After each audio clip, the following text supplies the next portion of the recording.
Saudações, leitores e seguidores do Instituto Liberal. Eu sou Lucas Berlanza e este é mais um IL Flash, aquele momento da semana em que a gente elenca os 7 artigos que mais impactaram e que mais fizeram sucesso no nosso site oficial e nas nossas redes sociais.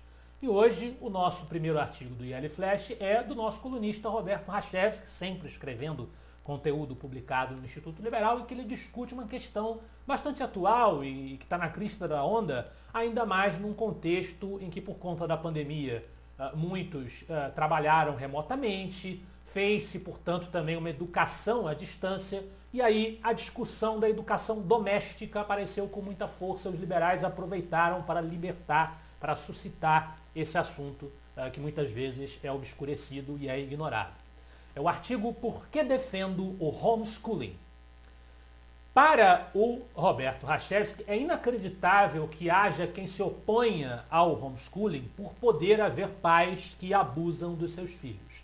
E ele alega, sim, é possível que haja pais que abusem dos seus filhos. E daí? Pais podem abusar antes ou depois da escola. Então o fato de o filho ir para a escola ou estudar em casa não mudará, não impactará na possibilidade de ele ser abusado ou não. É este o ponto que o Rachevski está suscitando. Professores também podem abusar das crianças durante as aulas, durante o ensino, infelizmente. E ele diz, o sistema educacional brasileiro, principalmente o sistema estatal, mas também o sistema privado, que no entanto é extremamente regulamentado pelo Estado, abusa da sorte ao preparar nossas crianças e adolescentes para ficarem entre os piores estudantes do planeta. E os resultados dos índices do ensino da educação no país falam por si mesmos, demonstram essa afirmação do Rachevski. É óbvio que essa alegação fajuta, diz o nosso autor, poderia ser desqualificada com uma analogia, como, por exemplo, querer impedir os filhos de andarem no banco de trás do carro dos pais, porque um deles pode ser um péssimo motorista, colocando a vida dos pequenos em risco. Então, uma alegação contra o homeschooling que não faz sentido, é o que sustenta o Rachevski. Outro tema importante no debate com os antiliberais, os críticos do liberalismo, no sentido econômico, é o que vai abordar o doutor professor Rainer Zitelmann no seu artigo de estreia no Instituto Liberal. Não esqueçamos os povos da África ou Ásia. Professor doutor Rainer Zitelmann é alemão, doutor em História e Sociologia, autor de 22 livros, lecionou na Universidade Livre de Berlim e foi chefe de seção em um grande jornal da Alemanha. Esse é o primeiro artigo de uma parceria com o professor doutor Rainer Zitelmann, que o Instituto Liberal está traduzindo e publicando em português para os seus leitores e seguidores. O professor também é autor de inúmeras obras de interesse do ponto de vista da defesa da economia de mercado e do liberalismo. Nós estamos trabalhando na tradução de uma dessas obras, que será traduzida com a participação, com a parceria, com o apoio do Instituto Liberal para a língua portuguesa.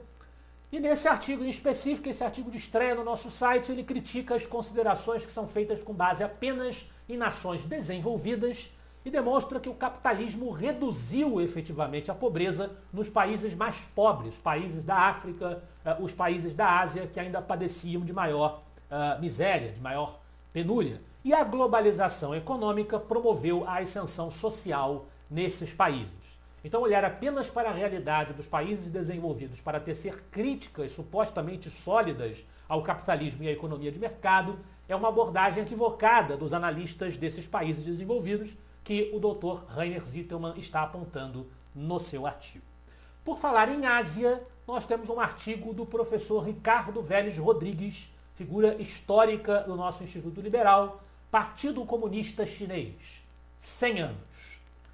Provocado pelo centenário do Partido Comunista Chinês, o partido que governa a China até hoje, em um sistema ditatorial, sistema de absoluta autoridade da legenda do Partido Comunista, hoje na figura do presidente Xi Jinping, o professor Vélez faz um histórico do comunismo chinês, tanto do seu domínio com a Revolução Maoísta, a Revolução Cultural de Mao Tse-tung, a tirania de Mao Tse-tung, que matou milhões de pessoas, até as reformas econômicas de Deng Xiaoping, que promovem o desenvolvimento econômico na China, mas mantendo elementos híbridos, mantendo elementos de poderio do Estado sobre a atividade econômica, e ele critica essa organização, essa dinâmica do Estado na China, também tentando traçar uma análise das perspectivas do autoritarismo chinês, o que é que se pode esperar daqui por diante, tendo inclusive em vista a participação chinesa no processo que desencadeou a pandemia do coronavírus, que impactou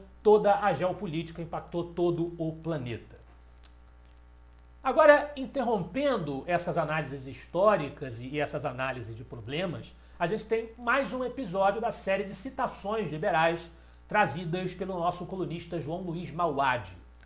No episódio de hoje, algumas lições de Calvin Coolidge. Calvin Coolidge foi presidente dos Estados Unidos, ele que nasceu em 1872 e faleceu em 1933, e governou os Estados Unidos entre 1923 e 1929, portanto uma fase final até de certa forma da sua trajetória, da sua biografia. Foi um presidente que desregulou o mercado, baixou a dívida nacional em 1/3 e não fez interferências significativas na economia, na atividade do setor privado. Então Calvin Coolidge foi, na visão do Mauad, um dos presidentes dos Estados Unidos com maior destaque, tanto teórico quanto prático, do ponto de vista da sua fidelidade ao capitalismo e à economia de mercado, e é sob esse ponto de vista que ele é citado neste artigo. De volta ao Brasil, um texto já analisando a problemática da pobreza novamente, como fez o professor Rainer Zitelmann, um texto da página Liberalismo Brazuca. Por que o Brasil mantém os pobres na pobreza? O que esse texto faz é elencar uma série de políticas públicas que o Brasil mantém, que o Brasil adota, que ajudam a preservar a pobreza com nossa economia estatizada e cheia de privilégios. Ele vai citar a escassez de privatizações, vai citar todos os privilégios, como eu acabei de dizer, estabelecidos para o alto funcionalismo público, entre outras posturas políticas, como o trato com o problema fiscal, que o Brasil não resolve, que o Brasil insiste em sustentar e que com isso perpetuam as condições de pobreza de uma significativa parcela da sociedade, inibindo o desenvolvimento econômico e a produção desejável de riquezas. Ainda no Brasil, mas no passado, nós temos um texto do João Luiz Mauad que vai traçar uma passagem histórica da vida brasileira que tem importância para as reflexões liberais e para a história do liberalismo no Brasil. Revolução Constitucionalista de 1932. A história do Brasil poderia ser diferente. 9 de julho é a data que celebra a Revolução Constitucionalista, que foi um movimento do Estado de São Paulo contra a ditadura de Getúlio Dornelles Vargas. É um movimento complexo em que nós tivemos ali uma confluência de forças diferentes, alguns de fato, como dizem os críticos do movimento, interessados no retorno do governo das oligarquias paulistas no período da República Velha, depostas pela Revolução de 1930, que colocou Getúlio Vargas no poder. No entanto, outros representando, inclusive, o Partido Democrático de São Paulo, que foi um partido que apoiou a Revolução de 30, mas se voltou contra Getúlio Vargas ao perceber que Getúlio Vargas não promoveria uma Assembleia Constituinte, não faria uma reconstitucionalização do país, continuaria, se dependesse apenas dele, a governar de forma discricionária. Então, quaisquer que sejam as suas complexidades e alguns interesses ali questionáveis envolvidos, a Revolução de 32 foi uma revolta liberal contra o autoritarismo discricionário do varguismo e por isso merece ser lembrada pelos liberais brasileiros. É este o espírito do artigo do João Luiz Mauad. O resultado foi a derrota da Revolução, no entanto, houve uma Assembleia Constituinte, houve uma Constituição em 1934, 2 anos depois. Vargas contemporizou depois desse conflito. Sabemos, infelizmente, que depois ele estabeleceu o golpe de 37 e firmou de uma vez por todas a tirania do Estado Novo.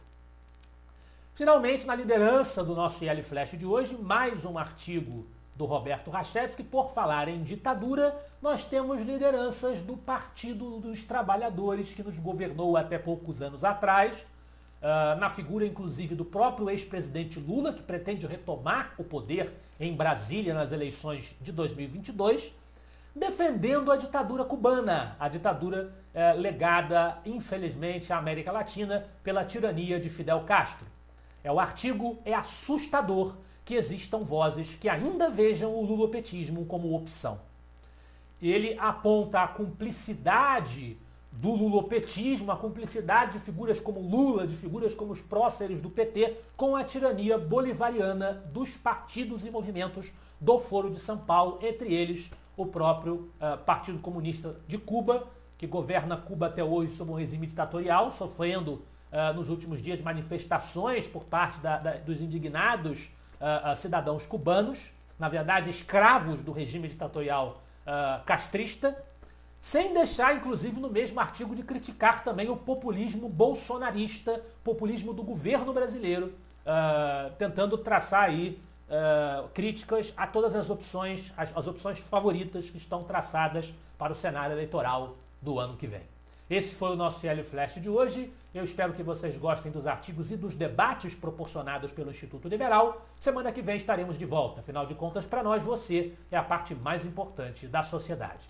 Até a próxima.